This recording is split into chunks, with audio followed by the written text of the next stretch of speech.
Good morning children. आज हम आपके लिए लेकर आए हैं इस पाठ यानी कि कहानी फलोकी का एक और अभ्यास। हम कर रहे हैं अभ्यास पाठ संबंधी अभ्यास जो कि पाठ अभ्यास के अंतर्गत आए हैं पेज नंबर 117 पर।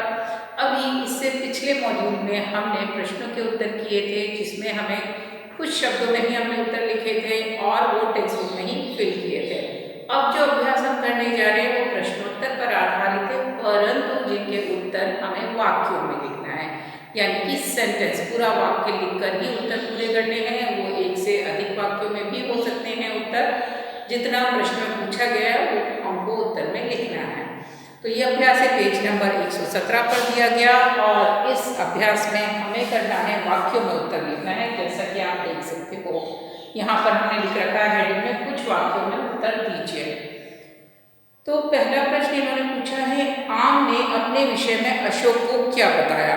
अशोक जब आम के वृक्ष के सामने खड़ा था तो आम के वृक्ष ने उसे अपने बारे में अपनी कहानी बताई थी। तो वो क्या बातें थी, उसमें से कुछ बातें, क्योंकि उसने तो बहुत सारी बातें बोली थी, तो यहाँ पर हम कुछ बातों को उल्लेखित कर देते हैं कि आम ने अपने विषय में बताया कि क्या बताया कि मैं फलों का राजा हूँ, मैं फलों का राजा हूँ, बच्चे बूढ़े और धनी निर्धन सब मुझे पसंद करते हैं। यानी कि मैं फलों का राजा कहलाता हूँ, बच्चे हो चाहे बूढ़े हो सब मुझे पसंद करते हैं, धनी और निर्धन, अमीर और गरीब हर तरह के लोग मुझे खाना पसंद करते हैं। इसके अलावा उसने ये भी बोला था कि विदेशों में भी लोग मुझे पसंद करते हैं। गर्मी के ऋतु में जब मुझ पर बौरें आती हैं तो कोयल गाना गाने लगती है। ये सारी बातें आम के पेड़ ने या आम ने अपने बारे में बताई थी।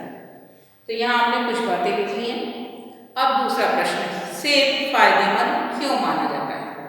सेब को फायदेमंद कहा जाता है, ये हमने पढ़ा पाठ में। क्यों माना जाता है, तो यहाँ पर ये कहा जाता है कि अगर आप लोग सेब खाएंगे तो आपको डॉक्टर के पास जाना नहीं पड़ेगा, यानी कि आप बीमार नहीं होंगे, आप तंदुरुस्त रहोगे।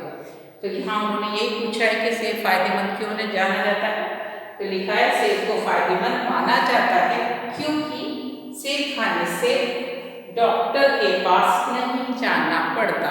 इस पाठ में जो बच्चों को जो समझाया गया वो यही है कि सेब खाने से क्या होता है, कहा जाता है डॉक्टर के पास नहीं जाना पड़ता, क्योंकि आप तंदुरुस्त रहते हो, आपको एनर्जी मिलती है, काम करने की शक्ति मिलती है, फलों में ताकत होती है, विटामिन होते हैं, न्यूट्रिशन होते हैं, यानी पोषक तत्व होते हैं।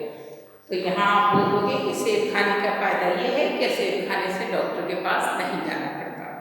अब तीसरा प्रश्न दिया है कि गर्मी के मौसम में कौन कौन से फल आते हैं। तो इनके नाम हम आपको बता देते हैं, आप अपनी कॉपी में लिख सकते हैं। नाम है, गर्मी के मौसम में कई सारे फल आते हैं जैसे कि आम, खरबूज, तरबूज जो कि बड़े फल हैं, सब जूसी फ्रूट है, खरबूज, तरबूज, लीची, अंगूर, संतरा, ककड़ी, कई सारे फल आते हैं।